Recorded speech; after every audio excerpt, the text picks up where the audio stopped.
pastor Tiago, ele pregou uma mensagem que falou muito no meu coração. E eu usei parte da mensagem aqui para trazer aquilo, que Deus falou no meu coração através da mensagem do pastor Tiago, usando também aqui um paralelo àquela ida dos dois discípulos a caminho de Emaús, ali que ele encontra uma manifestação da presença de Deus, uma revelação. Está baseado no capítulo 21 de João, que foi a mensagem dele. E quando eu fui olhar ali aquilo que Deus falou comigo no capítulo 1 de João, o subtema ali é o seguinte, manifestação, restauração e comissão. Manifestação, restauração e comissão.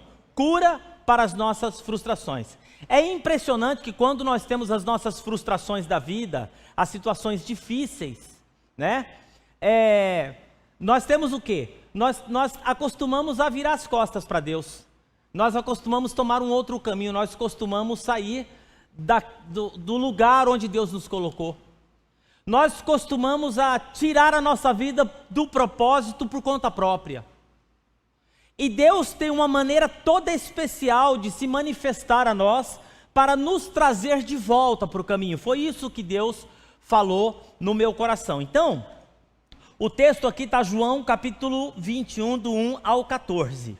Diz o seguinte, depois disso, manifestou-se Jesus outra vez aos discípulos, junto ao mar de Tiberíades. E manifestou-se assim: estavam juntos Simão, Pedro e Tomé, chamado Dídimo, e Natanael, que era de Caná da Galileia, os filhos de Zebedeu e outros dois dos discípulos. Disse-lhe Simão Pedro: vou pescar. Disse-lhes eles: também nós vamos contigo. Foram, subiram logo para o barco, e naquela noite nada apanharam. E sendo já amanhã, Jesus se apresentou na praia para os discípulos, e não reconheceram que eram Jesus. Eu acho interessante essa expressão, não reconheceram que eram Jesus. Muito semelhante aos dois discípulos a caminho de Emaús, com as suas frustrações, com as suas lutas, falando das suas expectativas frustradas. A Bíblia diz que Jesus se colocou no lugar deles e eles não reconheceram que eram Jesus, né? Disse-lhes, pois, Jesus: filhos, tende alguma coisa para comer? Responderam-lhe, não. E eles lhe disse: lançai a rede para o lado direito do barco, e achareis. Lançaram-na, pois já não podia tirar pela multidão de peixes. Então aquele discípulo a quem Jesus amava, que era João, disse-lhe a Pedro, né? É o Senhor. E quando Simão Pedro ouviu que era o Senhor, cingiu-se com a túnica, porque estava nu. Lançou-se no mar, e os outros discípulos foram com o barco, porque não estavam distantes da terra, senão quase 200 côvados, levando a rede cheia de peixes. Logo, desceram para a terra, viram ali brasas e um peixe posto em cima e pão. Disse-lhe Jesus: trazei os peixes que agora apanhastes. Simão Pedro subiu, puxou a rede para a terra, cheia de 153 grandes peixes, e sendo tantos, não se rompeu a rede. Disse-lhe Jesus: vinde, comei. E nenhum dos discípulos ousava perguntar-lhe: quem és tu? Sabendo que era o Senhor. Chegou, pois, Jesus, tomou o pão e deu-lhes, e semelhantemente o peixe, e já era a terceira vez que Jesus se manifestava aos seus discípulos depois de ter ressuscitado dentre os mortos. Feche os seus olhos, curve a sua cabeça e vamos orar nesse momento. Pai querido e amado, nós queremos nos colocar diante da tua presença, Senhor, nessa manhã.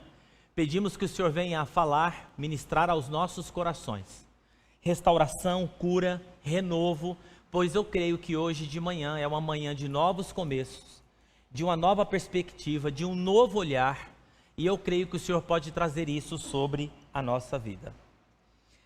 O verso primeiro tem uma expressão aqui muito interessante. depois disso o quê? Depois da ressurreição. Essa aqui era a terceira vez que Jesus se manifestava aos discípulos, depois de ter ressuscitado.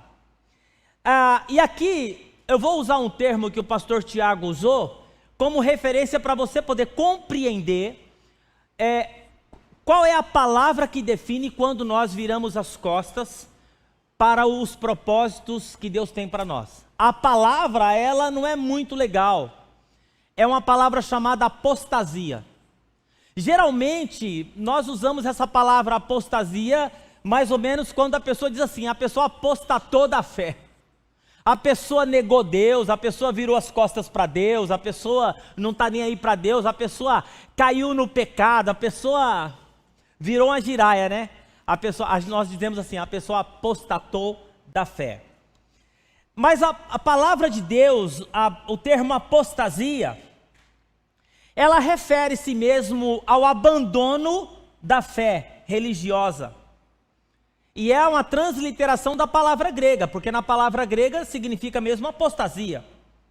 Significa afastamento. Mas eu não gostaria essa manhã de usar como afastamento virando as costas para Deus. Mas eu gostaria de usar como afastamento virando as costas para aquilo que Deus tem para nós. Para aquilo que Deus projetou para nós, daquilo que Deus preparou para nós.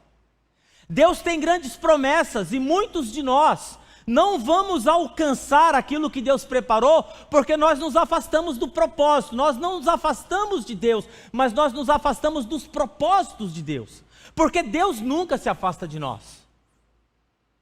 Então, é possível que pessoas aqui encontraram com Deus, tiveram uma oração de confissão de fé, reconhecendo Jesus como seu único e suficiente Salvador, mas pode não chegar a tudo aquilo que Deus tem preparado para você. Pode ser que essa pessoa não alcance o ápice daquela vida abundante que Jesus falou, em todos os aspectos da vida que você possa imaginar, física, emocional, espiritual e material.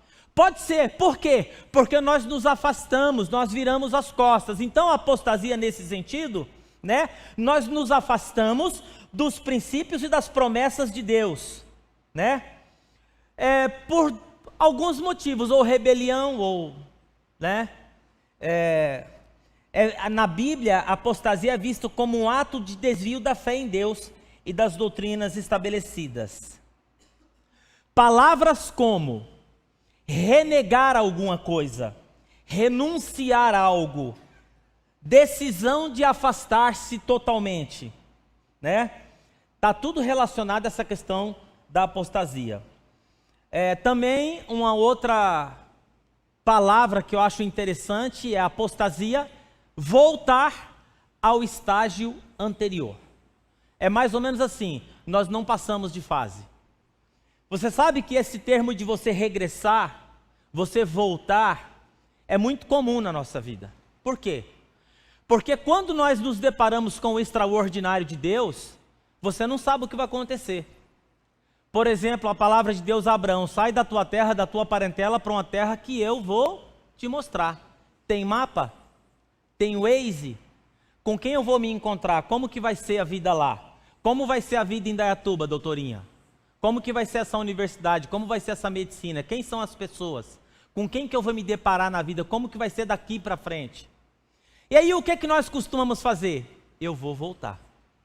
Porque o voltar, você já conhece o caminho, você já passou por ali. Você já viu, antigamente a gente falava ia na picada do mato, você já conhece o trieiro. E aí você volta, primeiro porque você conhece. Segundo porque é mais confortável. Outra, você se sente seguro, você sabe onde você está, você já passou por ali. Por isso nós voltamos, nós temos medo daquilo que nós vamos enfrentar, daquilo que nós vamos encarar. Nós temos medo do desconhecido, nós temos medo daquilo que vai acontecer. O que é que eu faço? Eu volto, eu já conheço. É mais fácil voltar do que encarar o desconhecido. Por quê? Nós nos esquecemos que Deus está cuidando de nós.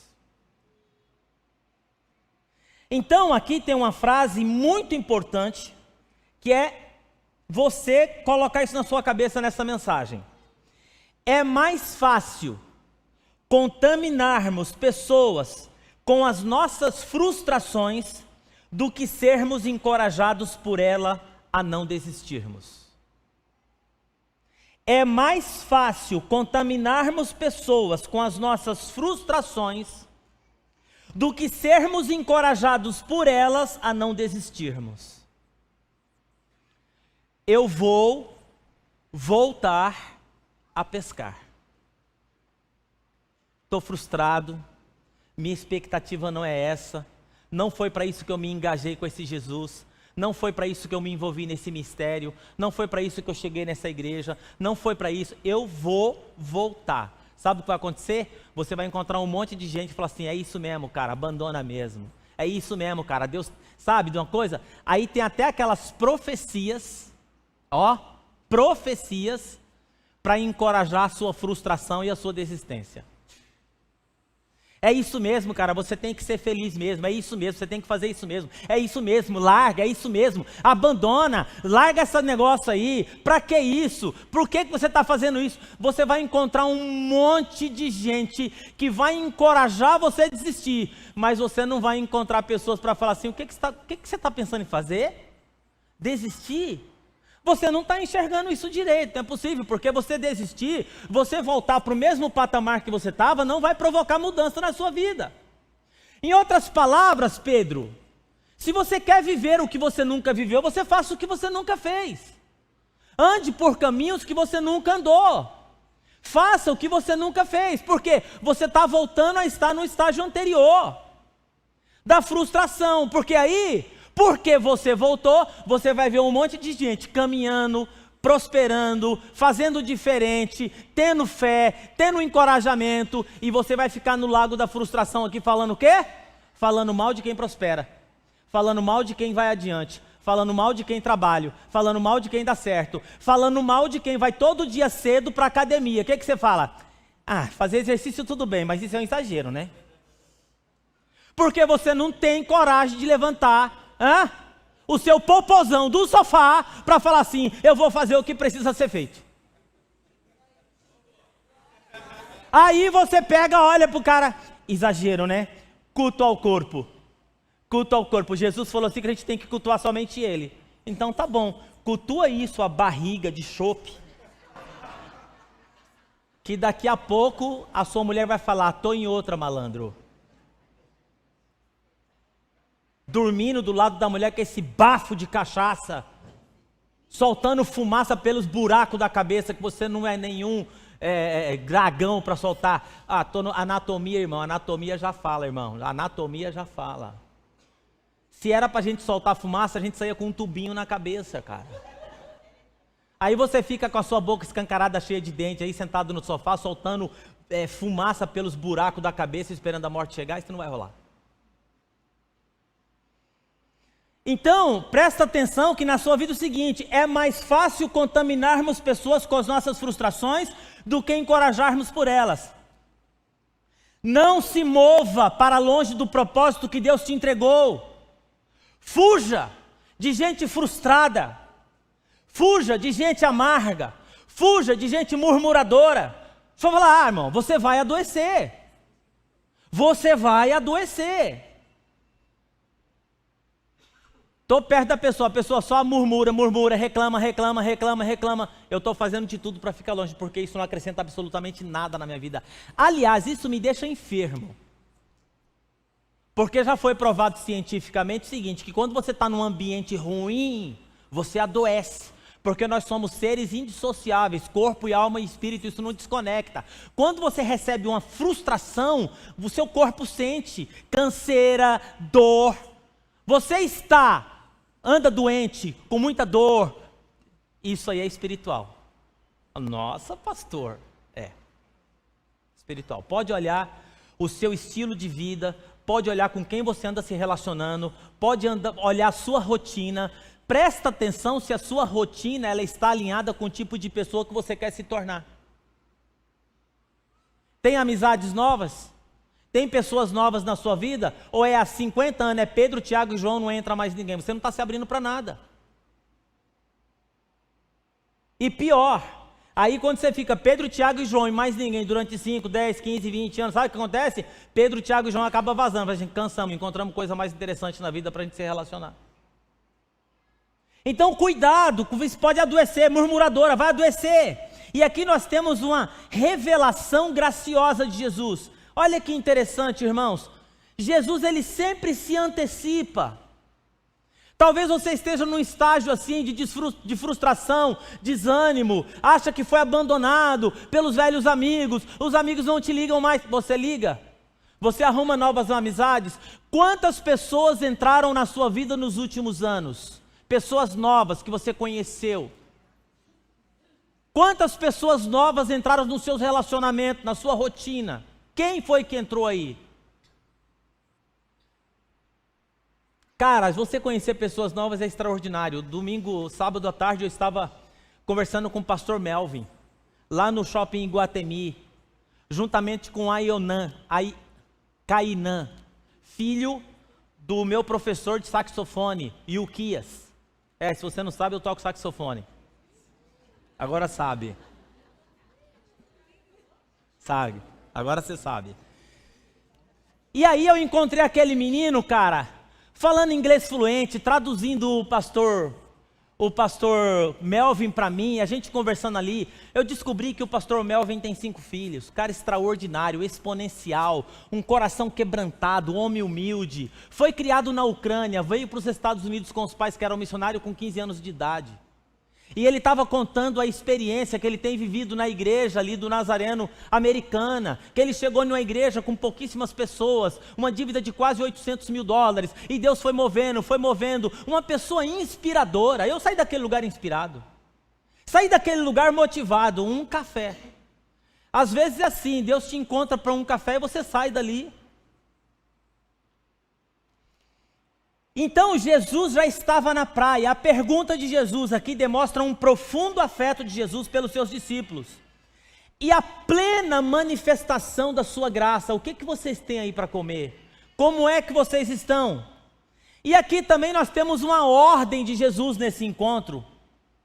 Pedro fracassou, mas para Deus, soldado que fracassa não é descartado, é recuperado e restaurado. Sabe de uma coisa? Assim como Jesus vai ao encontro daqueles 2 discípulos a caminho de Emaús e pergunta, o que aconteceu? O que aconteceu com vocês? Por que vocês estão desanimados? Aí os 2 discípulos a caminho de Emaús faz o quê? Conta aquela ladainha, aquela choradeira. O Jesus, o Cristo veio e nós tínhamos uma expectativa que ele restaurasse o poder de Israel, mas agora ele está morto, nós não podemos fazer nada, nós estamos de volta. É assim, né? E é interessante, né, que está exatamente assim no texto. Eles olham para Jesus e falam o seguinte: você é o único aqui na região que você não sabe o que aconteceu nos últimos dias? Aí eles começam, Jesus, o Cristo, o Messias, foi crucificado. Na realidade, Jesus é o único que sabia, né? E eles não sabiam de nada. Porque Jesus já tinha ido ao inferno, tirado a chave e entrado no inferno, tirado a chave da morte, ressuscitado, estava do lado deles, e eles ainda onde estavam? No passado. Jesus morreu, vamos voltar para a nossa vida cotidiana, vamos voltar para o mesmo? Vamos voltar para o mesmo lugar? Vamos voltar para a rotina? E Pedro aqui, ele volta. Agora, irmãos, essa decisão de nós voltarmos para o lugar onde nós estamos, isso produz uma coisa na nossa vida: escassez. Escassez. Disse-lhes Pedro, Simão Pedro, vou pescar. Disse-lhes eles, também nós vamos contigo. Foram, subiram no barco, e naquela noite nada apanharam. Todas as vezes que você deixa de fazer alguma coisa que você fazia para Deus, por uma outra coisa na sua agenda, você pode ter certeza que aquilo ali vai gerar uma escassez na sua vida. Porque a fonte da vida está em Cristo, e se eu estou deixando aquilo que Cristo mandou fazer, para fazer uma coisa que eu acho que vai dar resultado, vai produzir escassez. Espiritual, física, emocional. Você não vai conhecer uma pessoa que está plena de vida, que fala assim, eu deixei aquilo que Deus chamou para fazer, estou fazendo outra coisa, mas eu estou pleno aqui. Você não vai encontrar. Se você encontrar, a Bíblia então não é correta, porque todas as vezes que nós viramos as costas para Deus, vai produzir na nossa vida uma escassez. Todas as vezes que eu deixo de cumprir o propósito de Deus na minha vida, como pai, como marido, vai produzir uma escassez na minha vida, na minha família, na vida dos meus filhos. Vai chegar a escassez. Passaram a noite e não pegaram nada. Eles estavam acostumados com o mar. Eles conheciam o mar, eles tinham uma experiência. Esses homens, eles eram pescadores, experimentados. Eles sabiam da lua, eles sabiam da maré, eles sabiam o dia, a noite, a temperatura da água, tudo. Que tipo de isca usar, que tipo de rede usar, e que tipo de peixe nós vamos pegar. Mas você precisa entender que algumas coisas da nossa vida é o seguinte, é a mão de Deus, não é você. Você vai encontrar centenas de homens com a melhor formação que você tem, melhor família, melhor estrutura, melhor origem, melhor tudo que você pode imaginar. Aliás, você pode encontrar melhor tudo. E de repente você vai olhar para a pessoa e falar assim, por que eu cheguei onde eu cheguei? E muitas pessoas que são melhores do que eu no preparo não chegou. Porque é a mão de Deus. Eu sei quem eu sou. Eu sei quem eu sou. Eu sei de onde vim. Sabe que existe uma palavra assim para Davi, né? O profeta uma vez falou para Davi, Davi, lembre-se de onde você saiu. De onde eu saí? Eu saí de um banco de uma carroça, irmão. Eu vendia verdura. Vendia verdura, fui jornaleiro. Eu vendi cocada em porta de escola para ajudar a mãe a criar os filhos. Eu sei de onde eu saí. Então nós temos que lembrar de onde nós saímos e onde nós estamos hoje. Você vai observar que não é a sua capacidade, não é a sua habilidade, não é o seu conhecimento, é Deus. E quando nós abandonamos os propósitos de Deus na nossa vida, sabe o que acontece? A escassez vem. Eles não pegavam, sabe por quê? Porque não estavam no lugar, eles estavam no lugar onde não deveriam estar. O que é isso? Voltar ao estágio anterior. Toda vez que você está no lugar onde você não deve estar, a coisa não vai rolar. A coisa não vai rolar. A bênção de Deus, só o poder de Deus encontra a conquista no centro da vontade de Deus. Estar no centro da vontade de Deus significa avançar, né? Avançar. E avançar está ligado ao desconhecido. Pastor, com todos esses projetos que o senhor está pensando aí, como que vai ser? Não sei. Eu só sei que nós estamos no centro e no propósito da vontade de Deus, que é alcançar vidas para Jesus. As portas vão se abrir, as coisas vão chegar. Quem conhece de projeto vai chegar, quem conhece vai chegar. E Deus vai dar direção na hora certa, no momento certo, no dia certo e do jeito certo. Nós temos que confiar. Ou nós voltamos. Pastor, o que é voltar? Vamos reformar isso aqui? Dar um trato nessas salinhas aqui? Tá bom. Vamos dar uma ajeitada aqui? Tá bom. Tá bom, não, irmão? Temos que avançar. Nós não temos aqui psicólogos durante a semana trabalhando de tempo integral para poder atender a população quando precisa. Nós não temos. Para atender pessoas de fora, que não tem condição de pagar um psicólogo, que não tem condição de pagar uma terapia. Nós não temos uma clínica médica aqui para poder ter plantonistas aqui, para poder atender pessoas carentes que não têm condição às vezes, que fica esperando um ano para poder passar em um médico aqui do SUS para poder fazer o exame. Nós não temos isso. Então por que nós vamos parar? Vamos avançar. Eu tenho uma irmã da nossa igreja aqui que ela ficou 3 anos esperando uma cirurgia. 3 anos esperando uma cirurgia. Nós não temos isso, então a gente tem que avançar. Voltar ao estágio anterior é ter certeza que vai enfrentar período de escassez. Presta atenção, irmão, que esses caras, eles não pegaram peixe, não é porque não tinha peixe. Peixe tem. Dinheiro tem. Bênção tem. A questão toda é o seguinte: eu estou no lugar onde eu devo estar? Eu estou fazendo aquilo que Deus mandou fazer? Eu estou no centro da vontade dEle? Eu estou com obediência dividida na minha vida? Tem pecado? Tem coisa errada? O que eu preciso alinhar aqui? O peixe estava lá. Só que quando nós estamos fora da vontade de Deus, amigo, vou falar uma coisa para você. Os caras à sua volta estão borbulhando aqui, ó, contrato. O cara chega pra você, pô, fechei um contrato, fechei outro contrato, o negócio lá abriu para mim, deu certo lá. E você fica, Você já viu como que é isso? Tem época na nossa vida que é assim, né? Cara, o negócio está fluindo e o negócio na nossa vida parece estar amarrado. Outra coisa que a apostasia faz, sabe o que é? Ofusca a nossa visão. É impressionante quando nós saímos dos propósitos de Deus, como nós somos tão obtusos em não enxergar o óbvio. Nós não conseguimos enxergar o óbvio, aquilo que todo mundo está vendo. A gente não vê. Elias. Ele chega, cara, ele entra por um caminho de decadência, e quando Deus vai ter com ele, Elias, o que é que você está fazendo aí? Já vem o chororô de novo. E Elias, ele não conseguia enxergar o que Deus estava fazendo, assim como os discípulos a caminho de Emaús. Você presta atenção que os 2 discípulos a caminho de Emaús, os olhos deles foram abertos quando Jesus partiu o pão. A Bíblia diz assim que os olhos deles foram como que abertos. E na hora que eles perceberam que era Jesus, Jesus sumiu. E os discípulos aqui não é diferente. Diz que Jesus se apresentou na praia, mas os discípulos não conheceram que era ele. A nossa decisão de retornar ao estágio anterior retira de nós a capacidade de enxergarmos com clareza o que Deus está dizendo. Porque o nosso ego toma conta. O nosso ego toma conta. É complicado o ego, né? Ego, orgulho, vaidade. Achar que eu sou a resposta, achar que não é isso, aquilo. Por que que nós fazemos assim? Porque nós esquecemos de uma palavrinha chamada soberania de Deus. Há um versículo que fala assim, o que eu faço agora você não está entendendo, você só vai entender depois. E tem uma outra coisa também, né? O nosso tribunal interior não é confiável o suficiente para dizer se uma coisa foi boa ou se foi ruim.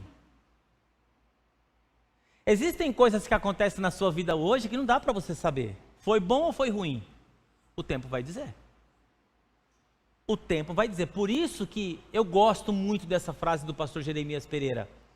Ele fala assim, portas fechadas são como portas abertas, quando fechadas e abertas por Deus. Às vezes, irmão, uma porta se fecha e não quer abrir, você fica forçando, tentando, querendo, não, mas tem que ser. Sabe o que acontece? Deus está te livrando do bicho. Atrás daquela porta ali tem um troço ali para te pegar. Mas você quer abrir? Abra então, criatura. Enfrenta o bicho. Deus quer te livrar.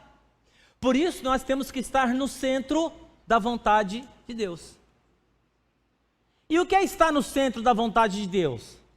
É termos discernimento espiritual. O que é ter discernimento espiritual, pastor? É estar com o coração no lugar certo. Porque quando eu estou com o coração no lugar certo, eu tenho paz. Eu tenho alegria, eu tenho longanimidade, eu tenho fidelidade, eu consigo descansar, eu consigo entender que existe um Deus que está no controle, aí as coisas começam a fluir. Então, não volte ao barco que Jesus te tirou, porque às vezes você regressar ofusca sua visão. O reino de Deus é muito maior que qualquer frustração que você possa ter na sua vida. Lembra do Eliseu e do Geazi? O Geazi, cara, nós temos que tomar cuidado. O Geazi foi o cara que viu as maiores manifestações do poder de Deus na vida dele. Mas o Geazi não deu um crente que prestava.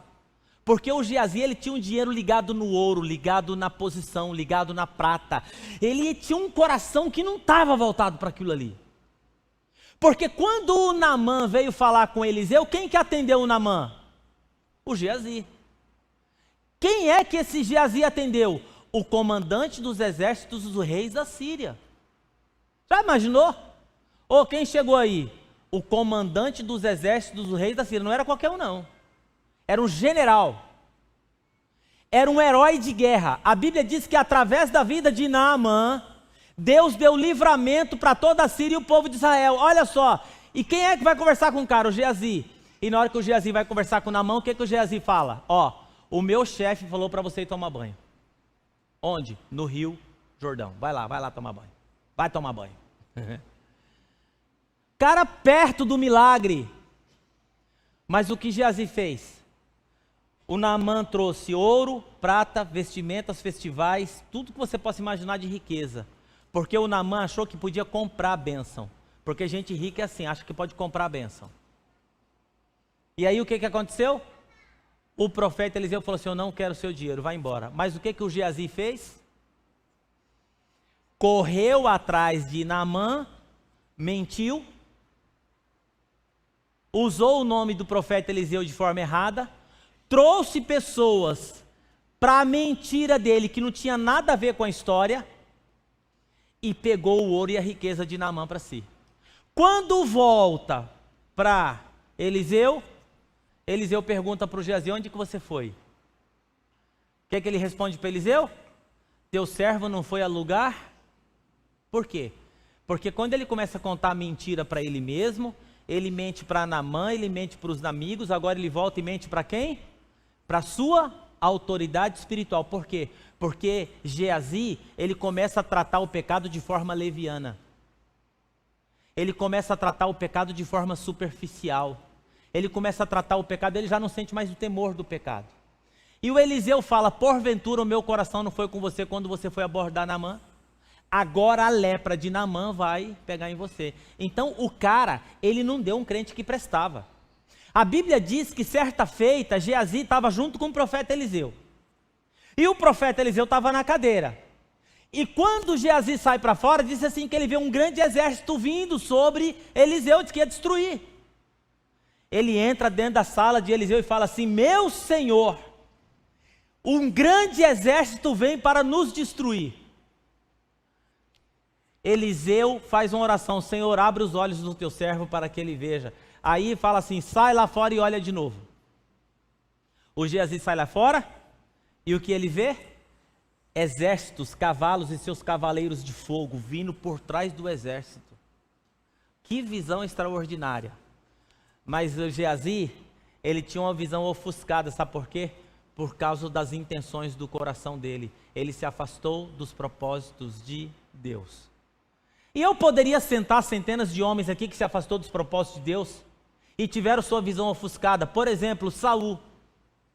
A que ponto um homem consagrado, que profetizava no meio dos profetas, usado por Deus, ungido diante do povo pelo profeta Samuel, acaba a vida no centro de macumba, consultando uma necromante? Será que essa pessoa não enxerga o óbvio? Que ele está fora, que está fora do caminho, que está fora do propósito? Sansão, então, eu quero que você entenda o seguinte, a nossa decisão de retornar ao estágio interior, retira de nós a capacidade de enxergarmos com clareza o que Deus está dizendo. Então não volte para o lugar que Deus te tirou, não volte. Às vezes, na realidade, nós estamos num estágio que a gente até se ofende, né? Estava uma vez conversando com a Lívia aqui, ela falou, pastor, a primeira vez que o Du me convidou para ir na igreja, eu saí com raiva do senhor da igreja. O senhor falou uns negócios aí, eu segui ele e falei, que absurdo, nunca mais piso o pé nesse lugar, nunca mais.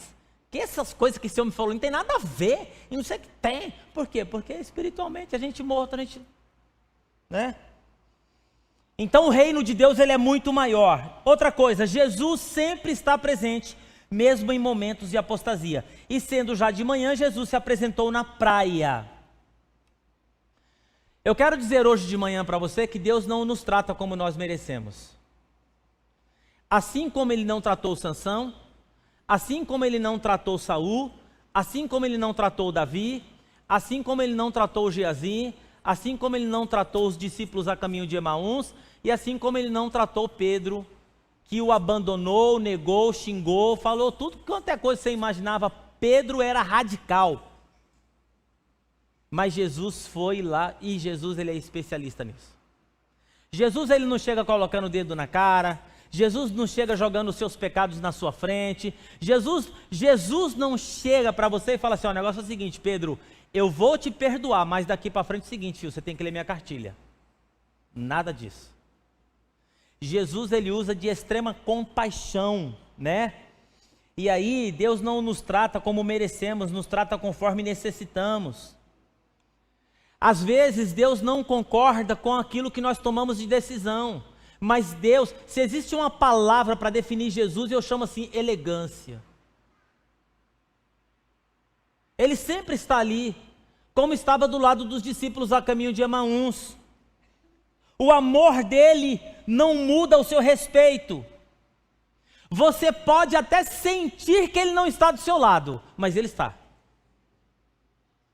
Porque assim como os discípulos não conheceram, os 2 discípulos a caminho de Emaús, o texto diz, Jesus se colocou do lado deles e eles não sentiram absolutamente nada. Deixa eu dizer uma coisa para você, meu irmão. Quando você sente isso, que eu também sinto isso às vezes, sabe quando você sente assim, parece seu coração meio distante, parece que você fala, Deus não ouve. Sabe quando você vem no altar e parece que você está falando com granito aqui? É assim. Às vezes eu me ajoelho na cadeira, parece que eu estou falando com plástico. Mas eu estou falando com Deus. Mas eu gosto dessa expressão. Quando Jesus se revela para os discípulos a caminho de Emaús, há uma palavra ali extraordinária. Um dos discípulos, eles dizem assim, porventura não aquecia o nosso coração quando conversávamos com ele pelo caminho? Olha que maravilhoso. Jesus tem uma especialidade muito especial de se aproximar da gente, de aquecer o nosso coração, de se mostrar, de mostrar o caminho. Ele não chega colocando o dedo na cara, ele não chega mostrando pecado, ele não chega dando empurrão, ele não chega falando, eu não te falei, eu não te disse nada disso. Jesus nos acolhe com seu amor, ele prepara o peixe, ele prepara o fogo ali, ele parte o pão, como disse ali para os discípulos, ele se manifesta.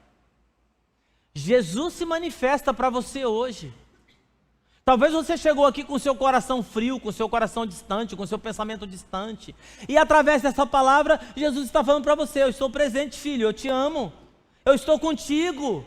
O nosso coração aquece. Por isso nós temos que vir, irmão, para o culto. Está sem vontade, vem para o culto. É igual ir na academia. De vez em quando eu levanto e digo, não vou na academia não. Eu não vou na academia hoje não. Mas eu falo, sabe de uma coisa, eu preciso fazer o que precisa ser feito, eu vou. Coloco o short, coloco a camiseta, chego lá, encontro o Du, encontro a Lívia, já estão animados ali, conversando com todo mundo, eu me animo, e vou para a bicicleta, e faço o exercício. Quando eu acabo, aí vem aquele sentimento assim, fala assim, puxa vida, que bom que eu vim. Que bom que eu vim. Assim é o culto. Você, vamos no culto. Mas quando você vem, você fala assim, puxa vida, que bom que eu vim na vigília. Que bom que eu estava aqui, eu estava precisando dessa palavra. Então, olha só, você pode até não sentir, mas ele está do seu lado, não desista. Ele está na sua casa, ele está no seu casamento, ele está na sua vida, ele está no seu trabalho, ele está no seu cotidiano, ele está no seu dia a dia, ele está lá. E a outra coisa que eu aprendo aqui é o seguinte, irmão, faça o que precisa ser feito. Faça o natural e espere Jesus, ele fará o sobrenatural. Ele lhes disse, lançai a rede para o lado direito do barco, lançarei. Lançaram, pois já não podiam tirar pela multidão de peixes.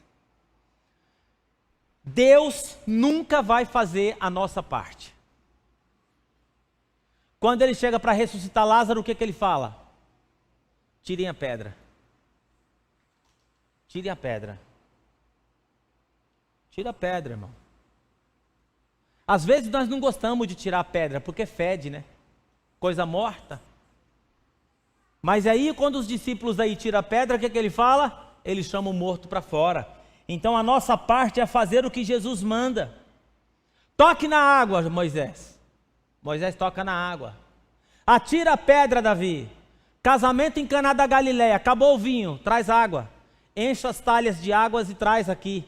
Aqui eu vou transformar água em vinho. Mas para transformar água em vinho, você tem que trazer água. Para Deus fazer você resolver um problema de política internacional, você precisa apanhar umas pedras e um estilingue. Você vê, né, irmão, como que Deus é, né?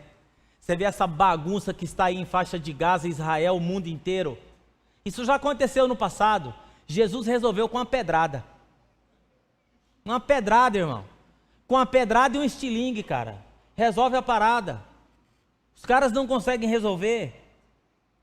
Jeremias, nas suas lamentações, no capítulo 3, 21, 24, quero trazer à memória o que pode me dar esperança. Sabe qual que é a esperança? As misericórdias do Senhor são a causa de não sermos consumidos, porque as suas misericórdias não têm fim, renovam-se a cada manhã. Grande é a sua fidelidade, a minha porção é o Senhor, diz a minha alma, portanto, esperai nele. Aplauda o Senhor em nome de Jesus. Obedeça, irmão. Creia, obedeça, faça o que Jesus mandou você fazer, mais nada. Para de questionar, por que eu tenho que fazer isso? Não, faça. E espere o sobrenatural, espere o toque do divino, espere a coisa se mover. Obedeceram e pegaram os grandes peixes. Quer ter vitória na sua vida? Obedeça. Obediência é tia. Quer aprender comigo? Repete, fala, obediência é tia. O que é isso? Total, imediata e alegre. Se não for total, não é obediência. Se não for imediata, não é obediência. E se não for alegre, não é obediência. De vez em quando a gente obedece a Deus assim. Eu estou de pé por fora, mas por dentro eu estou sentado. E Deus conhece o nosso coração. Eu vou, mas eu não queria ir não, mas eu vou. Eu falo, mas não queria não. Obedeça, o sobrenatural vai chegar, o cardume vai chegar. Presta atenção aqui que não foram as habilidades deles que determinou o milagre acontecer, foi a obediência deles. Olha que interessante. Isaac fica nessa terra. Não desça ao Egito, não foi isso que eu pedi para o seu pai. Fica nessa terra que eu serei contigo. Onde? Deserto. O que Isaac é? Fazendeiro. O que ele tem? Gado e muitos servos. O que um fazendeiro que tem muito gado e muitos servos precisa? Precisa de pasto, precisa de água, senão não tem nada. Mas olha o segredo. Onde Isaac cava, sai água viva. Por quê? Porque ele obedeceu o Senhor.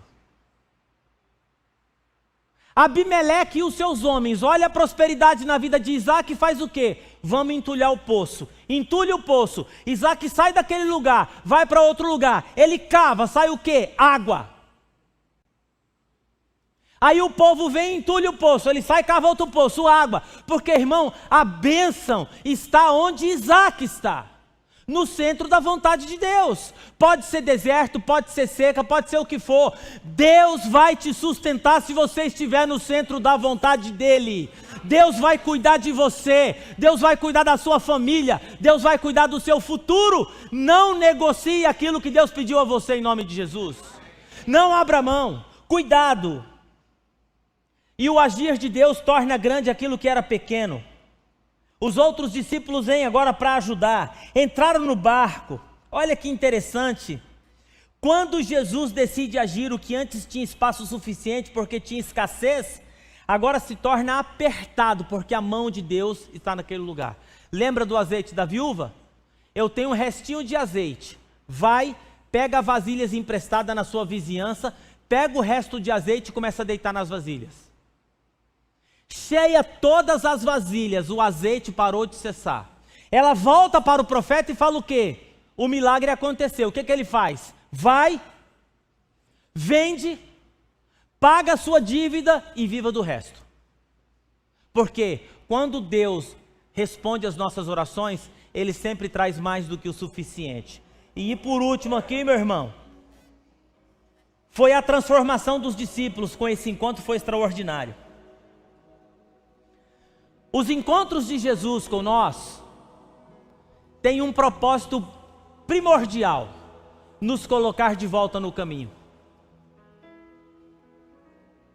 Os encontros de restauração com Jesus têm algo primordial, mais do que nos abençoar, é lembrar por que Ele nos chamou. Depois que os discípulos saem daquele episódio da pescaria, nunca mais voltaram a pescar peixe. Se tornaram pescadores de homens. Cheios do Espírito Santo, Pedro prega, 3.000 almas se converte. Capítulo 6 de Atos. Primeiro, 3.000 almas, depois 6.000 almas. Sabe o que acontece? A multiplicação dos discípulos. Nunca mais foram pescadores. Os discípulos a caminho de Emaús, debaixo do desânimo, debaixo da opressão. O que eles fazem? Eles voltam para Jerusalém. Quando Jesus parte o pão e eles observam, o que eles falam? Vamos agora, vamos voltar para Jerusalém. Diz que voltaram imediatamente para o caminho. Elias, o que você está fazendo na caverna? Volta, meu amigo, não foi isso que eu planejei para você não. Volta. Os encontros de Jesus, nos nossos desencontros da vida, o propósito maior dele sempre é nos trazer de volta para o caminho. E com essa palavra que Deus colocou no meu coração, eu quero convidar você a ficar em pé hoje de manhã.